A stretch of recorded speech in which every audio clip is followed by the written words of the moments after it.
Hi there, and welcome back to Leanne Reads, the channel where we share powerful insights and personal growth lessons through great books. Imagine creating life, only to be horrified by what you've brought into existence.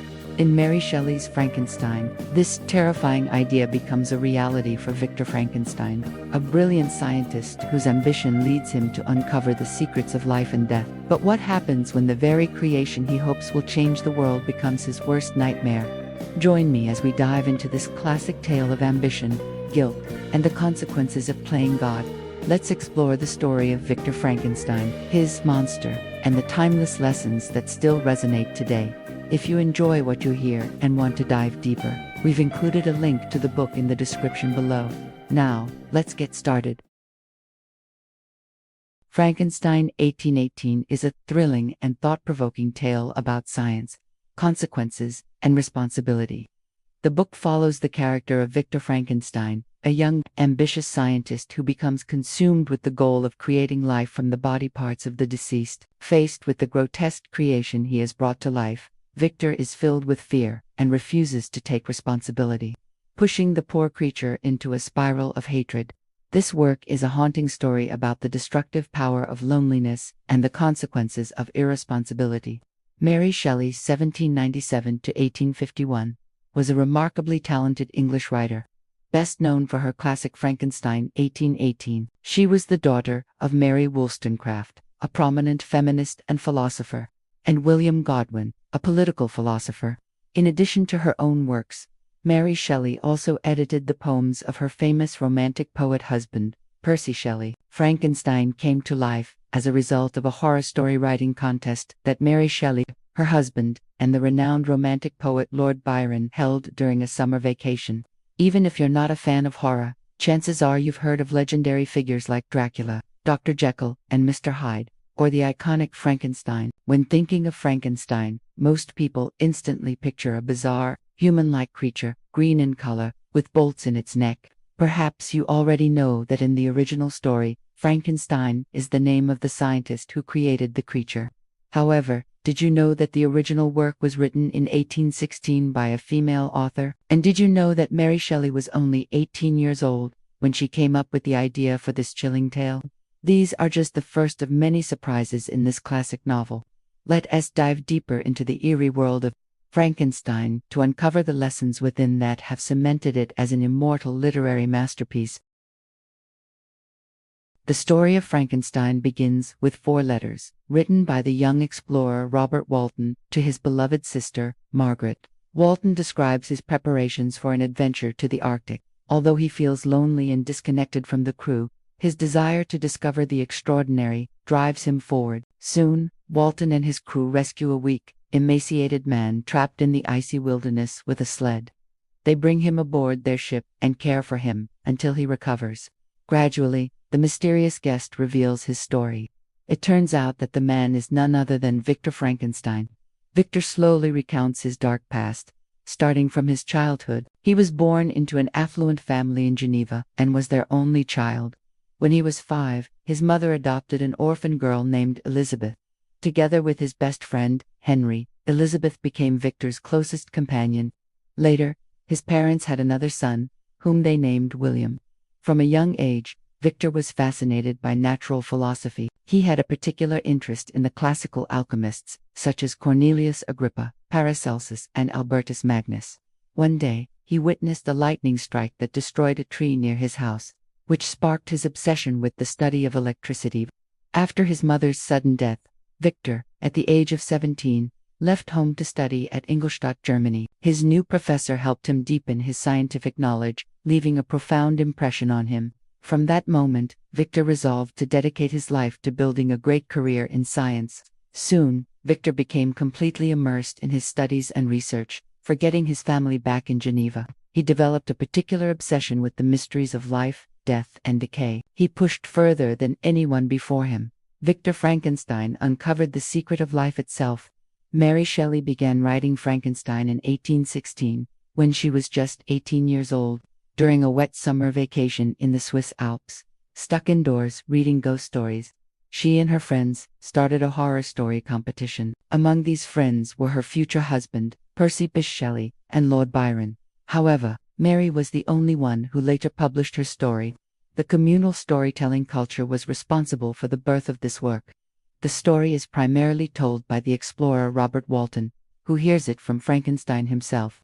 The narrative is also interspersed with accounts from other characters. Later in the book, we even hear from Frankenstein's own creature. Mary Shelley's travels to Geneva and Burg Frankenstein in Germany seem to have inspired the settings for the book. The work is also clearly influenced by the Gothic and Romantic literary traditions of her time, but her blending of science and horror was groundbreaking, to the point that some consider Frankenstein to be the first science fiction novel in literary history. I will pioneer a new way, explore unknown powers, and unfold to the world the deepest mysteries of creation. Victor Frankenstein spends most of his time in his apartment, working day and night on a secret project, reanimating a human-like creature with yellow skin, black hair, and dark lips. This work causes him to become so physically and mentally exhausted that his family begins to worry. However, Victor remains undeterred. Finally, on a stormy November night, Victor successfully brings his creature to life. However, the result is far from what he expected. Despite choosing the finest parts of the deceased to create a perfect being, he is horrified by the hideous appearance of his creation. Victor flees from the apartment and wanders through the night. In the city, he coincidentally meets his old friend, Henry, who has just arrived to attend university.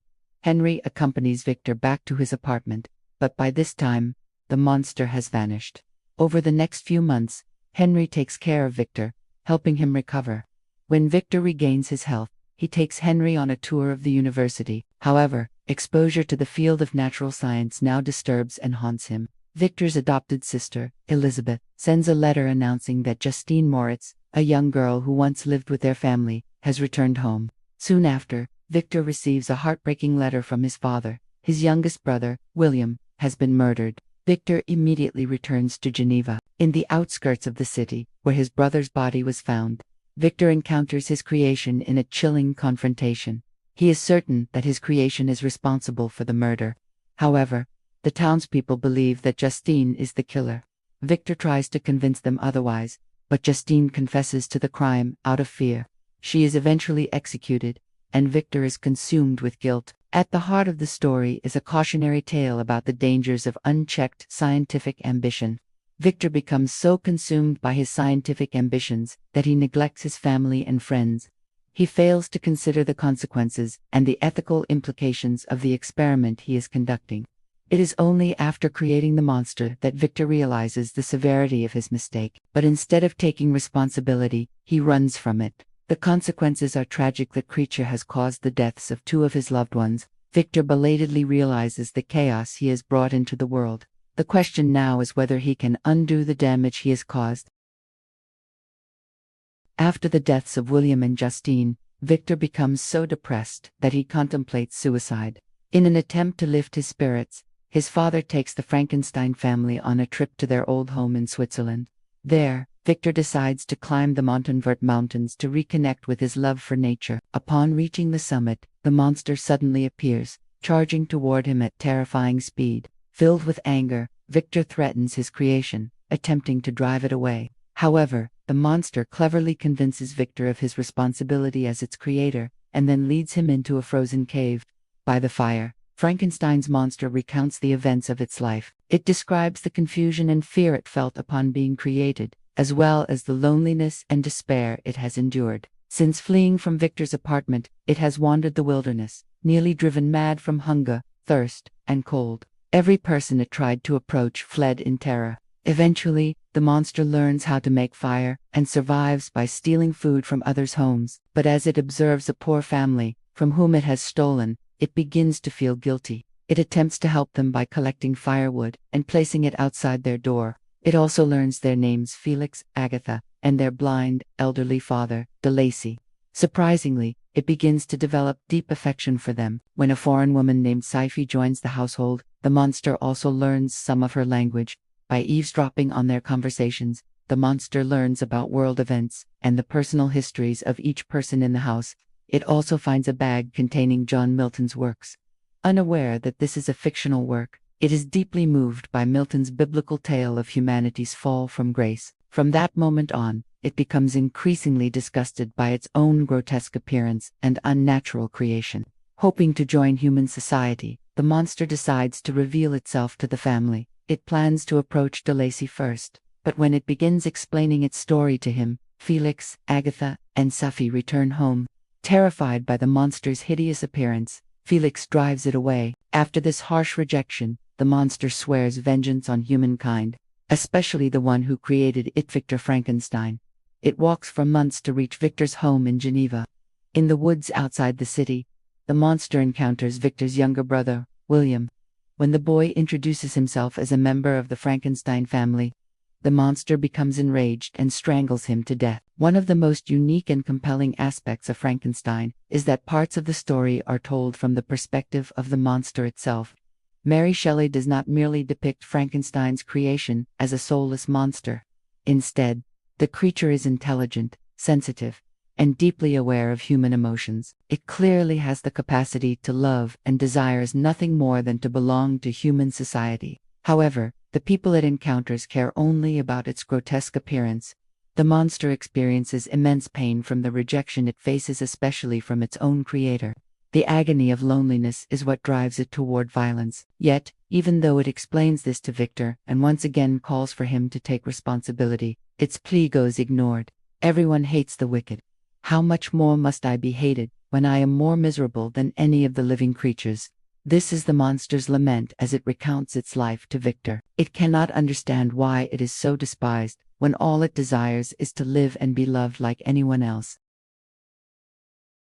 After hearing the monster's story, Victor reflects on its request to create a female companion to ease its loneliness and despair.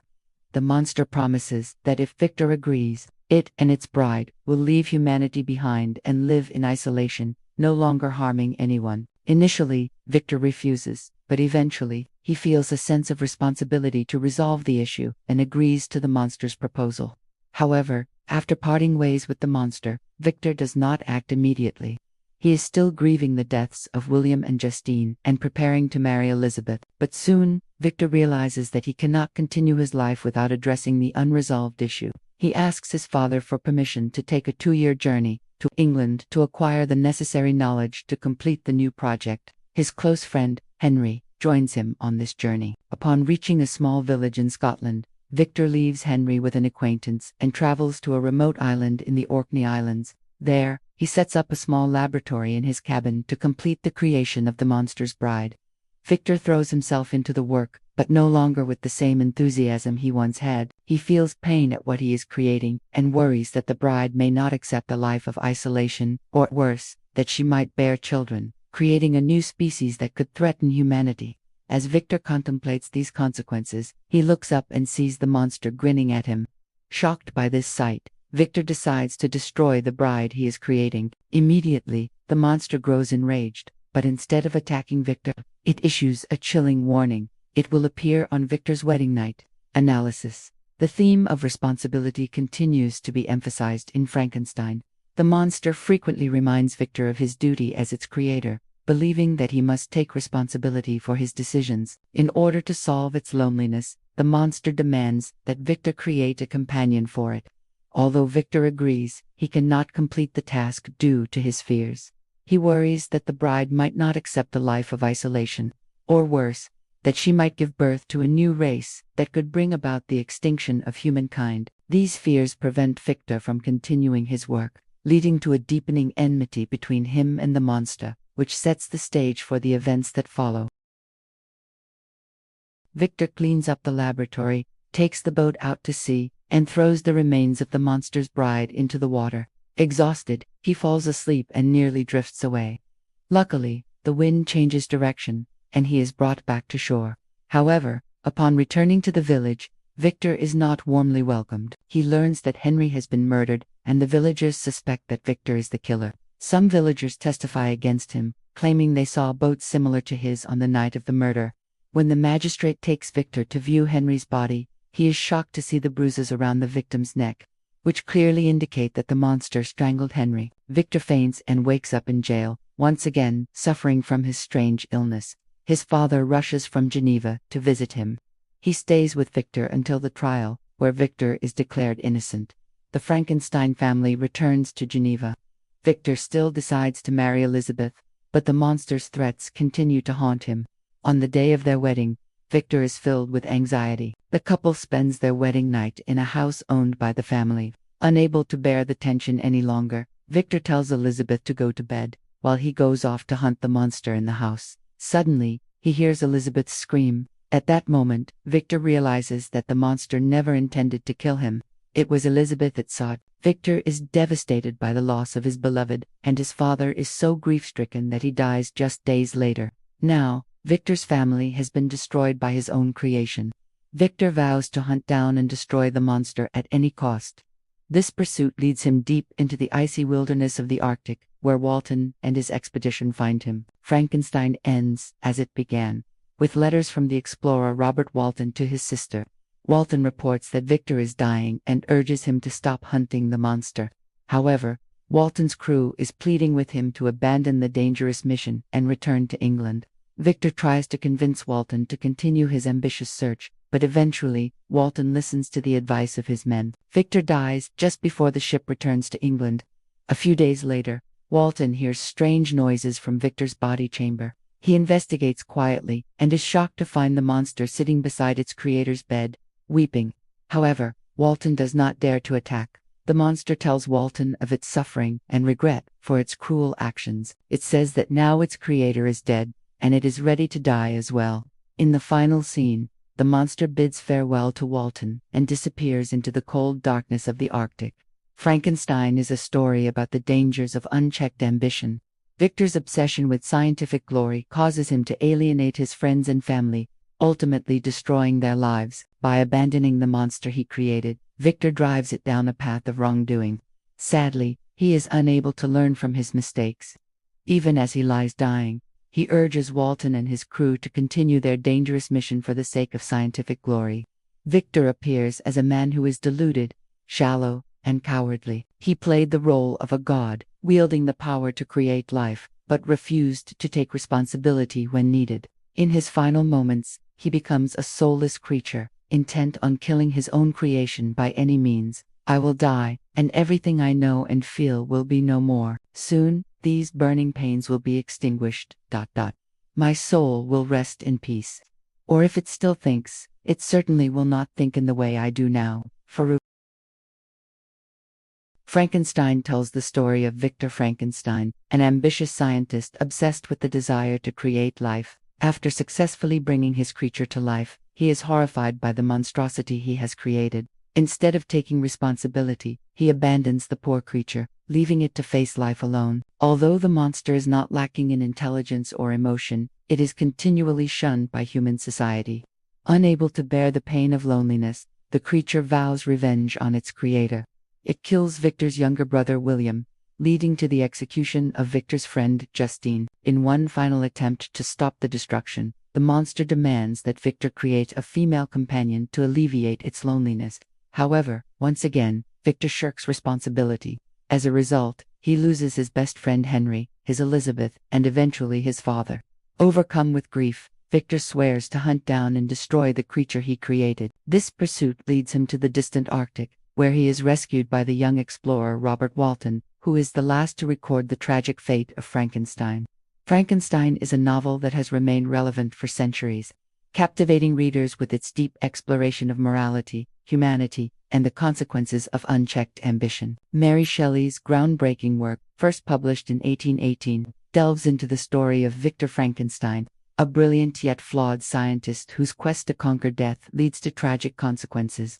At its core, Frankenstein is a meditation on the dangers of playing God. Victor's relentless pursuit of scientific discovery, coupled with his desire to create life from death, brings him face to face with the monster he inadvertently creates. The creature, abandoned and rejected by its creator, becomes a symbol of societal rejection and the consequences of blind ambition. Shelley cleverly uses the monster's experiences to highlight the complex nature of humanity, how external appearance often dictates societal acceptance, yet its inner qualities, such as compassion and understanding, that truly define who we are. One of the most poignant elements of Frankenstein is the theme of isolation.